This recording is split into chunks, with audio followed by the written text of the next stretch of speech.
대한민국이 최빈국에서 세계에서 손꼽히는 경제대국이 되기까지의 여정은 지금까지도 전 세계 사람들이 주목하며 감탄하는 감동의 역사입니다. 이러한 한국의 발전 과정과 더불어 외국인들이 한국의 감동을 받는 부분이 하나 더 있습니다. 그건 바로 한국인들의 어려웠던 때를 잊지 않고 받은 것 이상으로 갚으려고 하는 훌륭한 민족성인데요.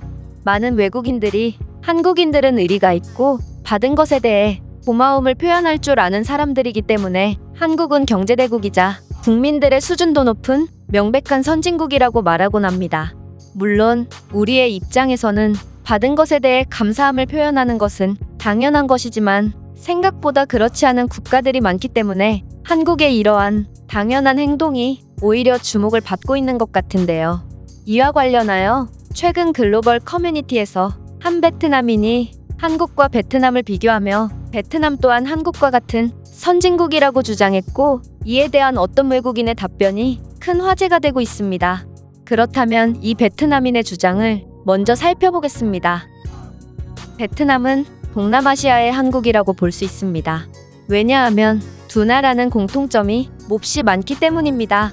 첫 번째로 한국은 한강의 기적을 통해 급격한 발전을 이룰 수 있었고, 베트남은 메콩강의 기적을 통해 급격한 발전을 이루고 있다는 것입니다. 이로 인해 베트남에는 많은 외국계 기업이 들어오길 원하고 있으며 많은 외국인들이 베트남 대학교에 유학을 오고 있습니다. 두 번째는 바로 민족성입니다. 한국은 가족을 중요시하고 근면성실한 태도로 인해 빠르게 경제대국이 될 수 있었죠. 베트남에서도 많은 사람들이 가족을 사랑하고 쉬지 않고 일을 하면서 가정을 유지하기 위해 노력합니다. 세 번째는 바로 분단입니다. 현재 한반도는 남한과 북한으로 나뉘며 분단 국가인 상태입니다. 베트남 또한 북베트남과 남베트남으로 분단이 되었던 역사가 있지만 베트남은 끊임없는 투쟁을 했고 결국 우리 스스로의 힘으로 분단을 이겨냈죠. 한국은 아직도 분단이 되어 있는 상태임을 고려해 볼 때 베트남은 한국보다 저력이 있는 국가임을 쉽게 확인할 수 있습니다. 따라서 지금은 베트남이 동남아시아의 한국이라고 볼 수 있지만 베트남은 세대 교체가 되기 전에 한국을 따라잡아서 곧 한국이 동북아의 베트남이 될 것입니다. 이 베트남인이 글은 여기까지입니다. 이 어처구니 없는 글에 한 외국인이 답글을 남겼는데요. 어떤 내용인지 살펴보겠습니다. 나는 이 베트남인의 헛소리에 대해 그저 한 가지의 주장만 할 뿐이다. 바로 베트남은 동남아의 한국이 된 적이 없으며 당연하게도 한국이 동북아의 베트남이 되는 일은 지구가 멸망할 때까지 일어나지 않을 거라는 점이야. 왜냐하면 두 나라의 민족성은 극과 극일 정도로 너무나도 수준 차이가 심하기 때문이지. 나는 대학원에서 복지정책에 대해 공부하고 있고 한국은 정말 알면 알수록 놀라운 국가거든. 아는 사람이 있을지도 모르겠지만 전 세계 주요 선진국들이 가입하여 개발도상국들에게 원조를 해주는 개발원조위원회라는 국제기구가 있어. 한국은 1990년대 후반까지 이 개발원조위원회로부터 원조기금을 받던 개발도상국이었다. 사실 복지정책에 대해 공부하면서 나는 선진국들이 개발도상국들에게 원조를 해주는 것에 대해 회의감을 느끼고 있었는데, 이런 원조를 받은 대부분의 국가들은 부패한 정치 환경 등의 요인으로 인해 수많은 지원금들이 그대로 정치인들의 호주머니 속으로 갔고 국가의 상황은 전혀 나아지지 않았기 때문이야. 이는 개발도상국을 도와서 원조를 받는 국가에서 주는 국가로 탈바꿈시키자는 위원회의 취지에도 몹시 어긋났지.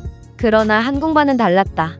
그들은 마지막 지원을 받은 지 약 10년 만에 세계적인 경제대국으로 올라섰고, 한국은 잘 살게 된 이후에도 마땅히 자신들의 윤리적 책임을 수행했지. 바로 과거에 겪었던 자신들의 아픔을 잊지 않고 개발원조위원회에 가입해서 수많은 개발도상국들에게 원조를 해주고 있기 때문이야.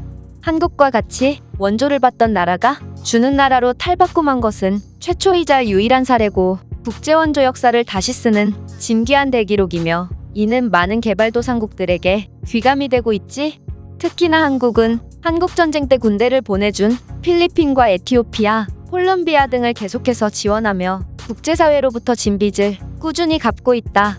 한국이 이렇게 빠르게 성장하기까지의 국민들의 노력과 성공을 이루고도 국제사회와의 도덕적 책임을 다하며 의리를 지키는 모습을 보면 이들은 분명히 훌륭한 민족성을 가진 최고의 국가라고 말할 수 있을 거야. 하지만 베트남은 무슨 근거로 자신들이 뛰어난 민족성을 가졌다고 주장하지? 나는 메콩강의 기적 같은 허무맹랑한 소리는 들어본 적도 없을 뿐더러 베트남인들은 자신들의 나라에 방문한 외국인들에게 감사를 표하기는커녕 사기를 치기 위해 혈안이 됐지.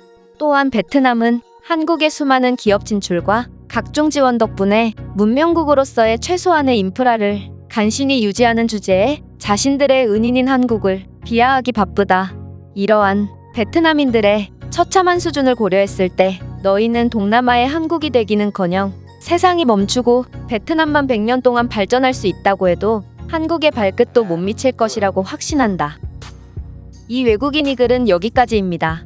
확실히 도움을 받는 국가에서 주는 국가로 발전하여 국제사회에 많은 감동을 주는 우리나라의 업종만 봐도 아무것도 보여준 것이 없고 오히려 뒤통수를 치기로 유명한 베트남과는 비교할 수도 없는 민족성을 가졌다는 것을 쉽게 알 수 있죠. 그렇다면 이에 대한 외국인들의 반응은 어떤지 댓글을 통해 해외 반응을 살펴보겠습니다. 외국계 기업들이 베트남에 들어오길 원한다고요? 베트남인들은 툭하면 파업을 하고 무단결근을 하는데 도대체 어떤 기업이 베트남에 투자를 하려고 할까요? 베트남을 도와주려는 기업은 한국의 기업밖에 없습니다. 한국은 개발원조위원회에 속한 선진국답게 은혜를 모르는 원시인들에게도 호의를 베푸는군요. 한국인들의 민족성은 정말 존경스러울 정도입니다. 한국이 빠르게 개발원조위원회에 가입할 수 있었던 이유는 모든 한국인들이 하나가 되어 밤낮 없이 일하는 희생을 기꺼이 받아들였기 때문이에요. 1시간을 일하면 3시간은 쉬어야 하는 베트남인들은 한국인들처럼 국가 발전을 위해 희생할 준비가 되어 있나요? 한국은 한국전쟁 때 군사 지원을 해준 국가들에게 지속적인 지원과 감사를 표하고 있습니다. 이렇게 입은 은혜에 대해 감사를 표할 줄 아는 한국이야말로 진정으로 수준 높은 선진국이라고 생각합니다. 한국인들은 자유민주주의를 이룩하기 위해 수많은 피를 흘린 사람들입니다. 하지만 베트남은 그 어떠한 희생도 치러본 적이 없는 공산주의 국가일 뿐이죠. 더 나은 사회를 위해 희생할 배짱도 없는 베트남인들이 어떻게 한국과 같은 선진국이 되겠다는 거죠? 베트남의 지도자들은 몹시 우수하고 따라서 이것이야말로 우리에게 잘 맞는 체제일 뿐입니다. 한국은 우리의 발전을 두려워하지 말고 현실을 인정하길 바랍니다. 이 세상에 베트남을 두려워하는 나라는 없습니다. 오히려 베트남이라는 국가를 아는 사람조차 드물죠. 왜냐하면 후진국의 이름까지 기억하기에는 이 세상에 존재하는 국가가 너무도 많기 때문입니다. 제가 준비한 내용은 여기까지입니다. 끝까지 시청해주셔서 진심으로 감사드리며 여러분들의 구독과 좋아요는 영상 제작에 큰 힘이 됩니다. 이상 세모튜브였습니다.